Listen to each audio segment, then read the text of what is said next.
Saludos. Hablemos en esta ocasión de ética y moral.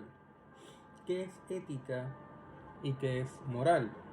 Nos dice el autor en la página 6 lo siguiente.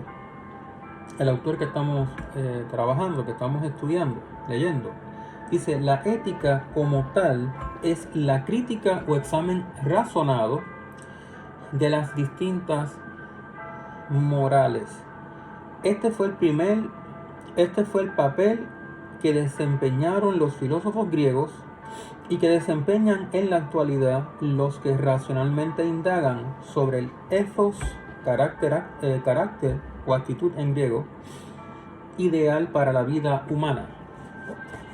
Dice, la moral no es lo mismo que la ética, pues a la pregunta ¿cómo es mejor vivir y conducirnos?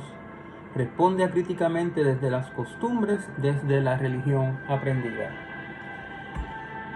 Cada sociedad humana crea, ¿verdad?, un código moral, ¿verdad? Produce un código moral. Cada sociedad humana tiene unas costumbres, ¿verdad? Cada sociedad humana tiene sus costumbres, unos principios, ¿verdad? Unos principios morales que determinan cómo los sujetos en su convivencia social deben comportarse, qué conducta es aceptada y qué conducta no es aceptada, qué acción es aceptada socialmente, ¿verdad?, considerada como una buena costumbre, y qué acción no es considerada una buena costumbre, no es considerada buena, una buena costumbre, ¿verdad? De hecho, la palabra moral, esta palabra tiene una raíz etimológica latina, del latín mos, ¿verdad? De la palabra latina, del latín mos, que significa costumbre, en el sentido de la buena costumbre. La vamos a entender en ese sentido. La palabra mos, de la que se deriva entonces, ¿verdad?, la palabra española moral. Costumbre, en el sentido de buena costumbre. Cada pueblo, ¿verdad?, produce su cultura, sus costumbres, y cada pueblo determina lo que será una buena costumbre o una mala costumbre, una buena acción, una mala acción. Por eso el autor dice que hay distintas morales, porque cada pueblo produce su cultura y produce, ¿verdad?, estos principios, estas reglas que regulan, ¿verdad?, el comportamiento de los individuos en su convivencia social, ¿verdad? Cada pueblo determina cómo se van a relacionar los miembros del grupo, de la sociedad. Bien, por eso él dice, hay tantas morales diferentes como culturas y pueblos diversos, porque cada pueblo determina, ¿verdad?, cada pueblo determina lo que será una buena costumbre o una mala costumbre. Lo que es bueno en nuestra sociedad puertorriqueña, por ejemplo, y lo que es considerado malo, una mala costumbre, una mala acción, en nuestra sociedad puertorriqueña, puede ser que cuando usted estudie otras sociedades se dé cuenta que no necesariamente en esas otras sociedades lo que aquí es una mala costumbre, no aceptada moralmente, en esas sociedades sí es aceptado y no se considera una mala costumbre, ¿verdad? Y la moral, ¿verdad?, la moral o ese código moral que cada sociedad crea, a la pregunta ¿cómo es mejor vivir y conducirnos en nuestras relaciones interpersonales? En la relación que tengo con el otro, en la relación que tengo conmigo mismo y en la relación que tengo con la naturaleza. La moral de cada pueblo responde a esa pregunta, ¿cómo es mejor vivir y conducirnos? La responde acríticamente, sin criticar, sin, sin pensamiento crítico. Responde acríticamente desde las costumbres que han generado, que han producido, ¿verdad?, en esa sociedad. Desde la religión aprendida, porque la religión, ¿verdad?, la religión tiene un componente moral. Toda religión tendrá, ¿verdad? Usted cuando estudie las religiones encontrará que uno de los componentes de una religión es un código moral, unos principios morales que esa religión promueve. Y desde la perspectiva de la moral, ¿verdad?, desde la perspectiva de la moral, a esa pregunta, ¿cómo es mejor vivir y conducirnos?,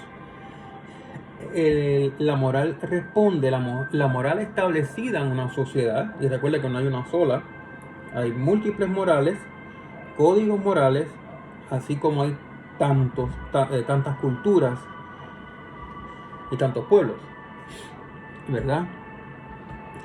La moral responde acríticamente, sin criticar, ¿verdad?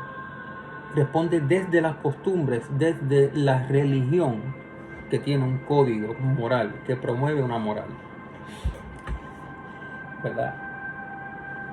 Por lo tanto, la moral serán aquellas costumbres, ¿verdad?, generadas por un grupo o por una sociedad, ¿verdad?, cuyos miembros se relacionan unos con los otros, y esas costumbres, estas reglas acostumbradas, determinarán su modo de comportarse, de conducirse unos, ¿verdad?,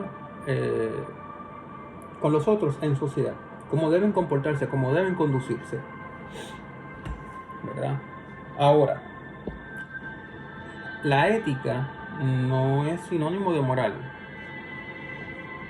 Y esto sin ningún interés de menoscabar, ¿verdad?, de despreciar la moral. No, ese no es el interés, no nos interesa. Pero hay que reconocer que ética y moral no significan lo mismo. La ética es la crítica o el examen razonado de las distintas morales. La ética piensa la moral, la analiza y la critica, ¿verdad?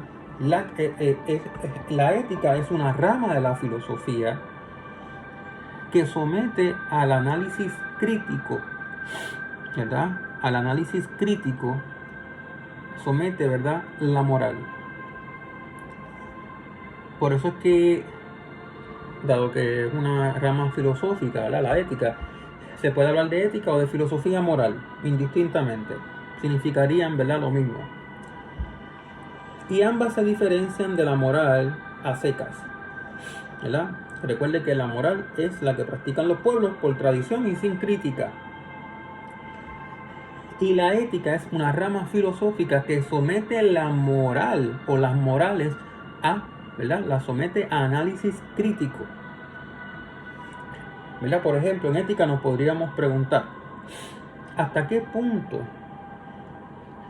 los principios morales, las costumbres en una sociedad son las más idóneas para que el ser humano pueda lograr el buen vivir,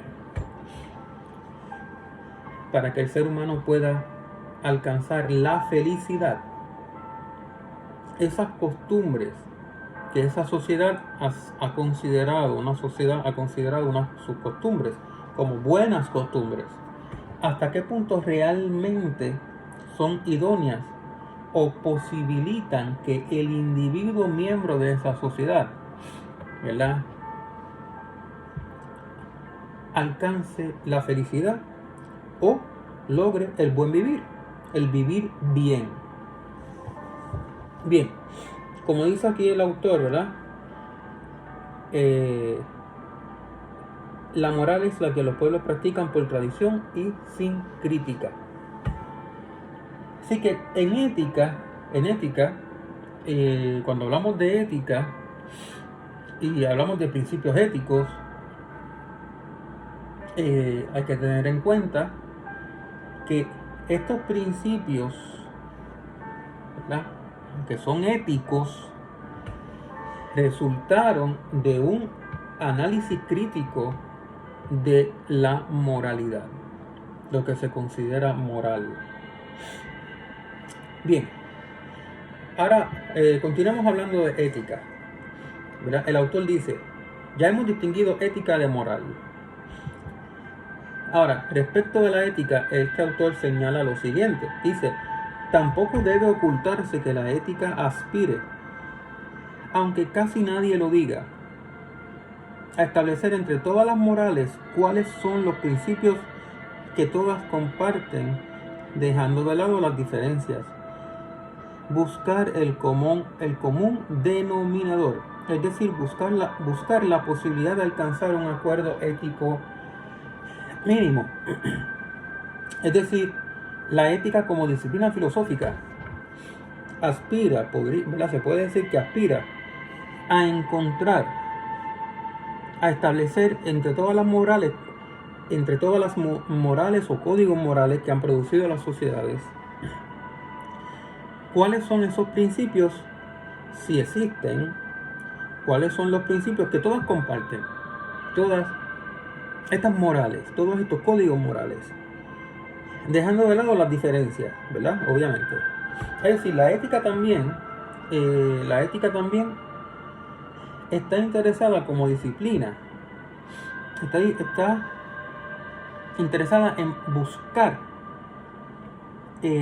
principios morales que sean comunes a los distintos códigos morales. Es decir, buscar un común denominador, un principio o unos principios, ¿verdad? Buscar uno o unos principios de esos códigos morales que sea común o comunes esos principios morales. Es buscar la posibilidad de alcanzar un acuerdo ético mínimo, ¿verdad? Al fin y al cabo, los humanos han demostrado que eso es posible en otras áreas, por ejemplo, en el lenguaje, la gramática, en el valor y en el uso de la moneda, ¿verdad? Eso es posible. Es posible, ¿verdad? Alcanzar un acuerdo, ¿verdad? Ahora, otra pregunta que se formula el autor que nos interesa es la siguiente. ¿Cómo se produjo el nacimiento de este enfoque filosófico racional de la ética? Bueno, la ética aparece en Grecia, aparece con los pensadores griegos, ¿verdad? Y cuando hablamos del nacimiento de la ética, podríamos remontarnos a Grecia, el periodo de la Grecia clásica, cuando aparecen las grandes figuras de la filosofía griega del periodo clásico. Hablo de Sócrates, Platón y su discípulo Aristóteles. Y Aristóteles escribió una gran obra de ética, ¿verdad? La tituló Ética a Nicómaco, o también se ha traducido Ética Nicomaquea. La Ética Nicómaco, Ética Nicomaquea. Y esta disciplina, ¿verdad?, que recibe el nombre de ética, esa palabra ética se deriva de una palabra griega, ethos, que significa carácter, ¿verdad? El carácter moral. Actitud también se podría traducir, ¿verdad? Dice el autor, Aristóteles, lo cito en la página 7, Aristóteles en la Ética Nicomaquea señala que los buenos hábitos o las virtudes son hijos de la costumbre. Quiere decir que se desarrollan por la reiteración, un modo de ser, un ethos, una actitud o carácter. Este es pues el origen de la palabra ética y de la disciplina misma que lleva este nombre, ¿verdad? Bien, el ethos, el carácter, ¿verdad?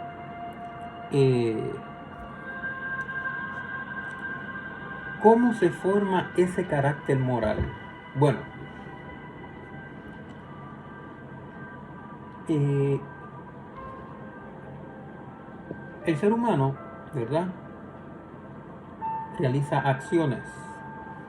Cuando en unas circunstancias similares el ser humano actúa de la misma manera, ¿verdad? Lleva a cabo un acto y lo repite, ¿verdad?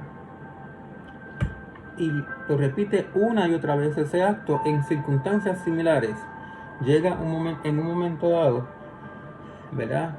Que llega un momento dado en que el ser humano actúa ya habitualmente en esa circunstancia, ¿verdad? En una circunstancia que ha vivido anteriormente, ¿verdad? Llega un momento dado en que por la repetición de actos semejantes en circunstancias similares, el ser humano desarrolla un hábito, ¿verdad? Y el ser humano ya se comportará, ya actuará, llevará a cabo una acción habitual, ¿verdad? Desarrolla un hábito. Cuando hablamos de los buenos hábitos, de las virtudes, ¿verdad? Ese buen hábito, ese buen modo de actuar, que ya es habitual, ese buen hábito es una virtud, ¿verdad? En griego, la virtud, arete, ¿verdad? Los griegos van a hablar de arete, los filósofos griegos.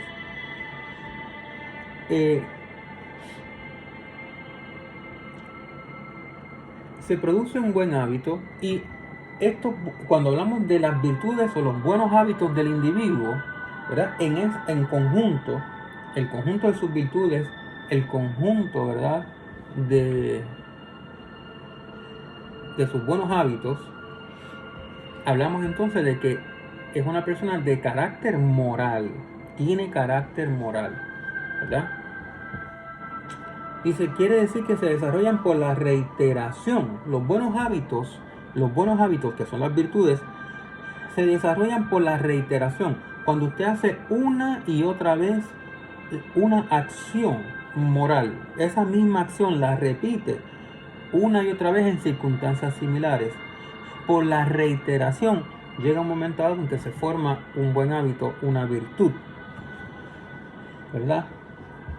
Y cuando se desarrollan estas virtudes o estos buenos hábitos, se ha desarrollado un modo de ser moral, un ethos, un carácter. Bien, ahora, quiere decir que la virtud no se adquiere meramente por tener conocimiento de lo que es bueno o conocimiento del bien, o la virtud no se adquiere, ¿verdad? Por estudiarla.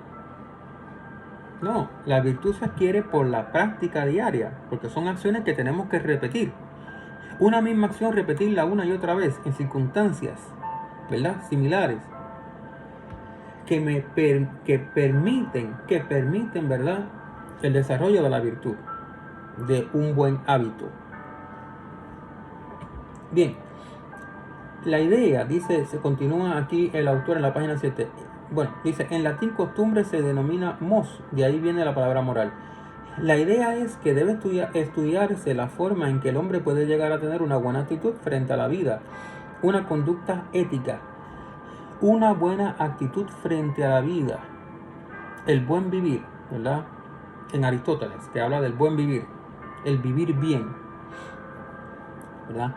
La idea es que debe estudiarse la forma en que el ser humano, puede llegar a tener una buena actitud frente a la vida, una conducta ética, que es la que ha adquirido la buena costumbre, el carácter, reflejada por supuesto en sus acciones. Los griegos pensaban que esta buena actitud, la virtuosidad, arete, excelencia moral, la virtud, trae en sí misma la felicidad, la eudaimonía. La felicidad no viene de una acción buena, sino de una vida buena, ¿verdad? No es que usted haga una acción buena y ya es virtuoso, o de vez en cuando actúe bien y ya es virtuoso, tiene una virtud o dos virtudes. No, es cuando ya es habitual, es un hábito. Y para usted adquirir un hábito tiene que repetir una y otra vez la misma acción, ¿verdad? Para que automáticamente, habitualmente usted se comporte de cierta manera o lleve a cabo una acción. Bien, No hay duda, ¿verdad? Continúa hablando este autor. Bueno, antes de continuar con lo que él dice, Aristóteles ciertamente considera el tema de la eudaimonía en la ética nicomaquea. De hecho, el último libro de la ética nicomaquea, el último libro, capítulo, se lo dedica exclusivamente a ese tema, al tema de la eudaimonía, que se traduce al español por felicidad.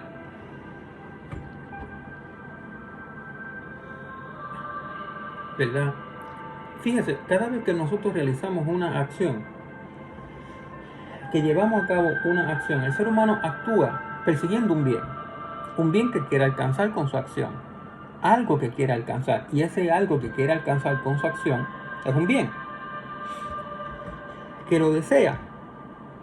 Ahora, cuando el ser humano actúa, lleva a cabo una acción y logra adquirir ese bien por su acción, no pasará mucho tiempo que deseará otro bien, alcanzar otro bien, y actuará para alcanzar ese bien, ¿verdad?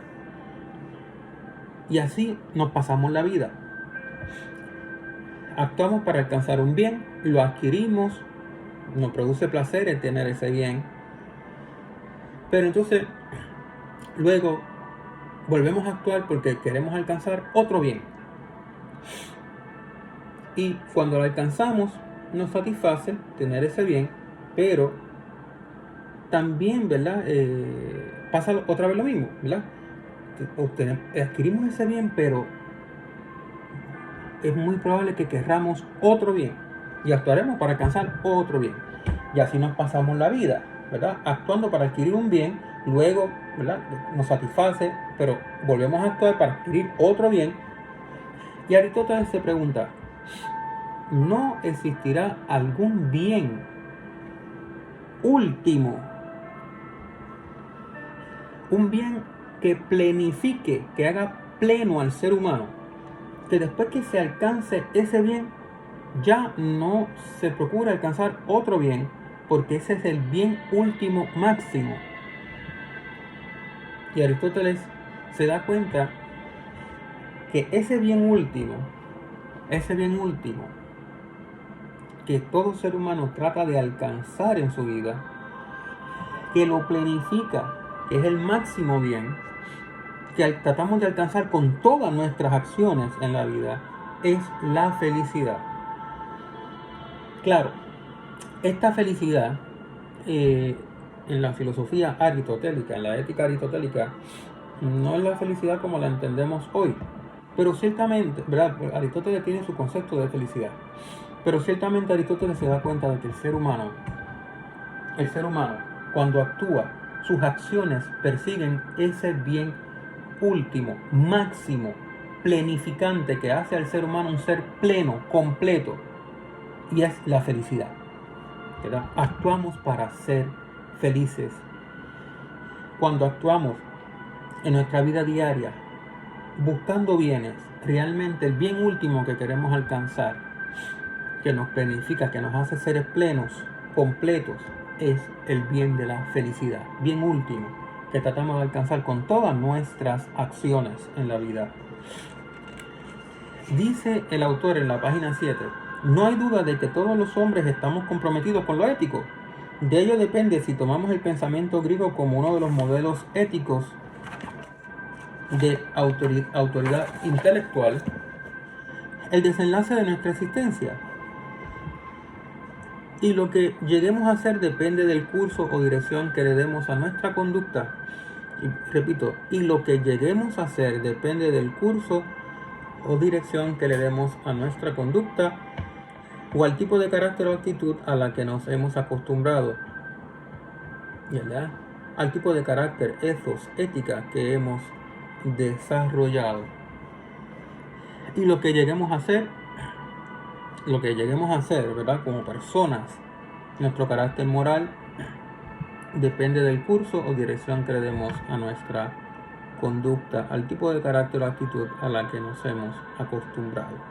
Bueno, lo dejamos aquí y continuaremos en otro video que grabaré pronto continuaremos este tema de la ética empresarial. Hasta luego.